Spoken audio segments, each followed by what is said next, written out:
drops. P1E goes hard till it pops. Cannonball, don't shut the up.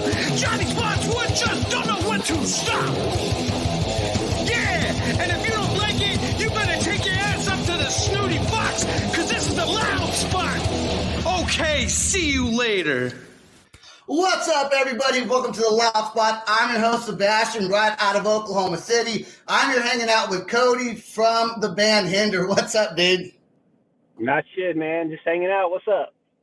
Looks like you're in your truck. Are you guys still in Oklahoma City, or did you guys move? I'm back in Oklahoma City. Yeah, I actually, my sister and her husband are celebrating their 15-year anniversary, and we came out to dinner with them, and then all of a sudden I got the reminder for the podcast. I was like, oh shit. I totally forgot. I forgot myself. So you guys are out to dinner, Oklahoma. So does the band still live in? You know what? Before I even say that, I want to say something to my audience members.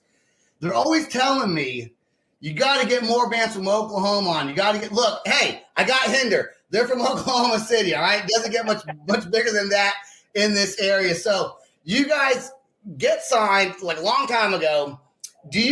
After that happens, does the band need to move away from Oklahoma and move somewhere? You guys allowed to stay in the area?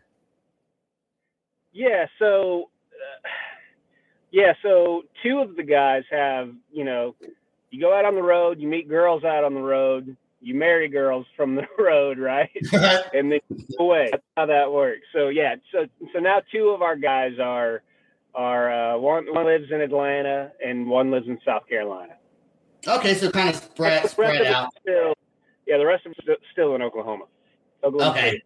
Yeah. Okay, so you guys are spread out. And with technology nowadays, it's way easier to be in a band and kind of live wherever you want to live and still be able to make good music. So I was reading on, Wikipedia, for as true as that may be, whatever they have on there. When you guys first started playing, you guys played a lot at the Blue Note. Is that accurate? We did, yeah, man. That's I guess that was it was our second start. Our very first bar that we ever played at was at a place called the Samurai Sake House. Do you remember the Samurai? I think it's a Japanese steakhouse, obviously, right? Well, it was kind of, but kind of. It was like the filthiest 80s bar that you could imagine. I remember playing at this bar and looking down. They had a built-in drum riser, and I remember looking down, and there was blood splattered all across the little banner, some kind of beer banner advertisement. There was blood splattered all over, that kind of place. And so we started playing at the Samurai, and I remember why that stopped. It got out of control. Our crowds got big really fast, and right. So it became these college parties at this little dive bar. And then one of my buddies had a dad that was real controlling and real psycho. He was kind of stalking, and he would come and sit across the street. And when we played one night, he called the cops. Well, we had a bunch of it was a college party, man. There were underage chicks everywhere, right? So the cops came in, they shut that place down. We moved over to the Blue Note, and it was just every time we played there, man, it was chaos. It was awesome. So we played there every other Friday night for a couple of years, man. It was amazing. It was awesome. Good times at the Blue Note. How surreal is it to be in this band that's really taking its own form? That's what happens when you get super famous. The band kind of takes its own form. How surreal is it to be a part of that dream, coming from Oklahoma City and now doing all these big things? Do you ever pinch yourself sometimes? Yeah, definitely. We've been doing it so long now. I don't know, I think we're now on our 16-year anniversary coming up, I guess, of our first album. So we've been doing it for a long time. But yeah, man, for real, I think the I think that's the biggest thing, right, for us. Like that, we can't believe that after this long, we're still here doing it. You know, like we never thought that we'd be here this long. You know, I mean, that's a pretty big accomplishment for anybody. You know. Yeah, you guys are got. I always want to say abducted, but you guys got inducted into the Oklahoma Music Hall of Fame, right? Abducted just kind of flows off for some reason, flows out easily. Right. But yeah, you guys got inducted to the Oklahoma Music Hall of Fame. So was that like a ceremonial type event? I mean, a very proud moment, I'm sure. Oh yeah, dude, it was insane, man. I mean, a very it was a very formal event, and for guys like us, I'm sure you can imagine that's always weird. But like, I don't know, man. Like, we didn't really think we belonged in there. You know what I mean? Like, among all those like really amazing, super talented artists, songwriters, musicians. You know, we have a pretty rich history in music in Oklahoma that most people don't realize. You know, it's not just, you know, it's not just Toby Keith, it's not just Garth Brooks. I mean, there are a lot of really great musicians out there, you know, from Oklahoma. So, I mean, that's a huge honor for us. You know, we're proud Okies. You know, so it's pretty cool. Pretty cool. We brag about it quite often, even still. Yeah, you know, I say I live in when I on the podcast. I always say, you know, I mentioned my name from Oklahoma City. I really live in Yukon, but Okay. it's like I'm on like the edge, like the Oklahoma City, Yukon, Mustang, like kind of area, you know. But I did live mostly in Oklahoma City. But I love the Yukon area, man. I love the Yukon area. Okay, so going back to the band tours, do you have like a favorite tour that just kind of sticks out in your head that was a super fun time for you? Yeah, I mean, man, we have fun on every tour. Obviously, we get carried away on all of them, but uh, you know, from a support standpoint, I would say, you know, the Nickelback tour was really fun. You know, I'd probably get shit for that, but like, they're really Who gives a great shit? dudes, That's cool. man. Yeah. Well, you know the stigma there, but Yeah. no, I mean they're great. They're a great band, honestly, and they're good dudes, and they treated us like gold. Like honestly, like we got really close with those dudes. But then after that, you know, we did that Bad Boys of Rock tour where Mhm. we like our first like big headline tour, and it was Papa Roach was a direct support. Buck Berry was right before them, and then we talked about Rev Theory.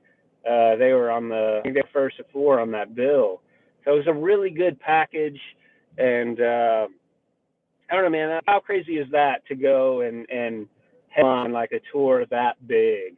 I You know, know, dude. That's sick. playing after a band like Papa Roach. I mean, come on, dude. Like they're amazing. Like how the hell does that even happen? You know, like so for us, that's something that we'll always remember and we'll always cherish. I mean, that's insane. You know. Yeah. So I want to give you a chance to respond to Maddie from Rev Theory when we had him on the show. He said that on tour, he had a blast with you guys on tour, and he had mentioned that he remembers somebody getting their balls tattooed while you guys were on tour. Now, is that a legit story? Do you remember? Was that you that did that, or was someone else in the band? dude, I don't think my balls are that big. Like I just have to come out and admit it right now. No, okay. So the deal with that is our guitar player Blower. He has this like this is gonna sound really weird, but like he has this like amazing nut sack. So it's like it's so like stretchy. Right? Like he can pull it out like it to where it looks like a flying squirrel, but like his dick will totally disappear. Like his nut sack is so big. And so he always like did this trick where he would like pull out his nut sack and everything would disappear and there's this like hole where his dick should be, right? So we would always douse it with hairspray and light it on fire. and that was like the tour trick, right? So Yeah. we named it. he could like do all these other tricks where he could wrap a Red Bull can like in his nutsack. It was like that. And to be fair, if anyone could do that with their nutsack, you're gonna like show it off and show people like, oh, look what I can why do. not? Why would you not, right? So anyway, so we nicknamed this thing Tarpy. You know, it's like big enough to be like it's like use it as a tarp. So it's Tarpy. And so we were always like, you know, coming up with stupid ideas because we were drinking all day back then. You know, like just waking up, partying, like doing our thing. Oh yeah. And so there was a tattoo artist at the show, and you know, we were all hammered and came up with, hey, dude, you should put Tarpy on your nutsack. And Blower being the awesome dude that he is, you know, he's like, yeah, fuck it, let's do it. Okay, let's go. So, let's do it. So he did it, man, and so he's got all these like little tattoos, and like I don't know, they'd all have a really cool, funny story. So, but that's one of them, yeah.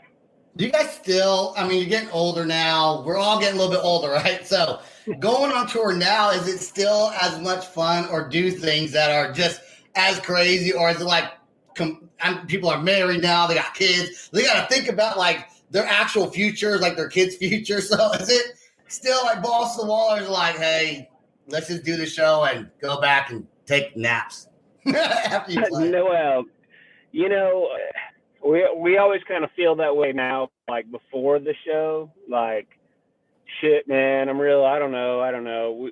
But we put like rules on ourselves now where we have to wait for the most part. I mean, we still drink throughout the day. Like we'll go to go to lunch, have some beers, whatever.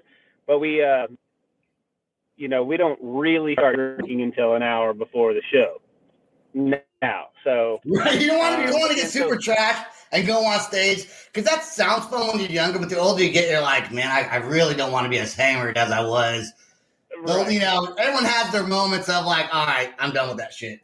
Right, yeah. So, I mean, so in an hour, you know, you can pound really hard in an hour and get pretty drunk and feel good enough to where you're like, you know, you feel good, right? You're having fun. The problem is like through the show, so that's another hour and a half that you're drinking, right? So then after the show, man, you're pretty lit up, like you're ready to throw down and have a good time, right? So yeah, I mean, we still do our thing. I mean, it's definitely nothing like it used to be, but I mean, we definitely still have a good time and throw down a little bit. That's awesome, man. Have you guys thought about planning like a road home, kind of like, you know, MTV used to do like the road home. I don't know if they even do that anymore. That tells my age. I don't know what does. But have you ever been asked like do like a road home like video just for like, you know, HBO or any network really? Has that ever come into a conversation? You know what? I actually never have thought about that. You know, that's actually a really great idea. That's something that would be really cool. I feel like to, you know, let our fans to our world now, you know, it is a little different than it used to be. You know what I mean? Sure. You know, it's like the entire industry is so different now that I feel like that may be really interesting for people to see now. You know, like, you know, you think about it a little bit more on a business level now, like your own bus, you know, like we have to make smarter business decisions. Everybody in the industry does, you know what I mean? Right. So that may be a real cool idea, man, to try something like that. Yeah, if you guys did, I would definitely show up to a concert. I don't go to that many concerts. I do now, I think more since I started the podcast, but I wasn't so much of a concert goer. But yeah, you guys do a road home. I mean, like I said, I live like right in Oklahoma City pretty much. So that's something I would, and you know, probably if it was at the Blue Note, I definitely would be there. Dude, I would definitely We've talked about that for so many years, man. Like just doing a random concert at the Blue Note. I think that would be fucking awesome. But like, don't tell anyone. Just surprise the audience that's there, because then it'd make it super intimate for just the people that are there. You know, that'd be super neat, man. But let me know if you do that, so that I can be there. All right, we'll do it. I know you're super busy. Just a couple more questions. Do you have a favorite song that you love to play during your live shows? I mean, it's always fun to play the big hits. You know what I mean? Just to watch everybody sing along. Like, it's always cool to play a song that everybody knows the lyrics to. They know the words, can sing, and that's always cool. But we have a new song, new-ish, I guess, at this point, off our last album, called "King of the Letdown." It's kind of a crowd participation song, and it's just kind of like a song about being a loser but being proud of it. You know what I mean? And I don't know, that song goes over really well live, and it's just, for some reason, it's got that really cool groove. It's really fun to play. So that was really fun. So if you haven't heard it, maybe go check that one out. Yeah, and I did listen to all your songs over the past couple weeks to make sure that I was kind of prepared for this. Even though I didn't talk about it on the show, I was like kind of overly prepared, just a little bit for it. But are you guys going to do any tours coming up, or are you also kind of waiting to let COVID die down? Because I know different bands are doing different things. So we waited, right when everything took off, with COVID. We waited a year. And then we kind of, after everybody got vaccinated, blah, blah, blah, whatever, we kind of just decided that, we kind of had to go out and do some things, like it was, you have to go out and make a living. You know what I mean? Right. Yeah. So we actually just came off of a 5-week tour. We made it, believe it or not, we made it through the entire tour up until we made it after we played the last show. And after that show, Marshall, our singer, was like, he took a drink of something. He's like, well, that's weird. I don't taste anything. I swear to God, I'm not making this up. I swear to God. Fuck. And he's like, well, shit, I can't smell anything. And so we had tests on the bus, just because our manager's awesome and he has them. And he took a test, and sure as shit, man, it was positive. Our drum tech took one. He was positive, but the rest of us got we're lucky and we're negative. So luckily man, nobody got super sick. Then I guess. Hey, I mean, the band's still playing, everyone's fine. So that would be devastating. We got lucky, man. Like, well, then there were a couple other guys that had some symptoms, but ended up being sick like several days later, had some symptoms, but it wasn't too bad. Like, everybody was okay. I've been one of the lucky ones, so I haven't got it yet. So I had it twice, man. Really? Yeah, I had it twice. Both times I was fine though. Both times I don't know if it's a blood type thing. There's all these different conspiracies, and I don't. There I go coughing. See, I mentioned now I might have it again. You're dying, dude. Are you guys? It's like one of those things where you laugh about it, and then some people are super serious. It's like, God, you just don't know. Anyways, are you guys signed, or are you guys independent right now?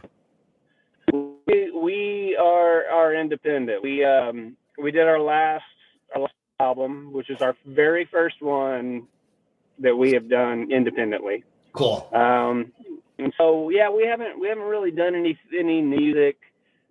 We've written music, recorded new music. We haven't released anything since. So yeah, I don't really know what's going to happen there as far as the near future, if we're going to record any new music or release any new music. Nothing's set in stone right now. Yeah, everything's up in the air, man. people are paying attention to everything else. There's a lot going on in the world, and sure is. you know, everybody's, you know, dealing with their own shit, and it's hard to focus. It seems like, you know, so you know, we're just gonna kind of just take it day by day and kind of see what we want to do. Well, man, I definitely appreciate you coming on last minute notification, coming on to the show and talking with me. Like, that is super cool. I'm so happy that the band that you were able to join and give, you know, just tell some stories. And what we like doing on the show is kind of bullshitting a little bit, you know. It's always more fun to bullshit than ask serious questions. So I like it anyways better that way. So I'm looking forward to hopefully something new does come from you guys in the near future. That would be super good. And if anyone out there, obviously everyone knows who Hinder is. I'm sure everyone's looking forward to your new music as well. Hopefully, maybe 2022. We'll see. Maybe. We'll see. Maybe a road home. Maybe a road home. But hey, man, don't go anywhere. Stay right there. Is there anything else that you wanted to mention that maybe I didn't bring up about the band that you feel is kind of important to talk about? No, man. I mean, honestly, you're awesome. It's cool just to, you know, just bullshit with somebody who's like from our world. So hell yeah, man. Dude, anytime you want to talk, let me know, man. I'm here. I appreciate it. All right, stay right there. I want to thank everyone that listens to The Loud Spot. Go to www.theloudspot.net. Also, our Patreon page is theloudspot.com/the Patreon. Subscribe to our YouTube channel, Apple, Spotify, wherever you listen to your podcast. And that's all I got to say. They find my outro song. I always fuck this up. All right, here we go. Peace out, rock on, and much love. This is the Loud Spot outro by nothing short of tragic. Is this all talk with no action? No. Is this my thoughts with distraction? No.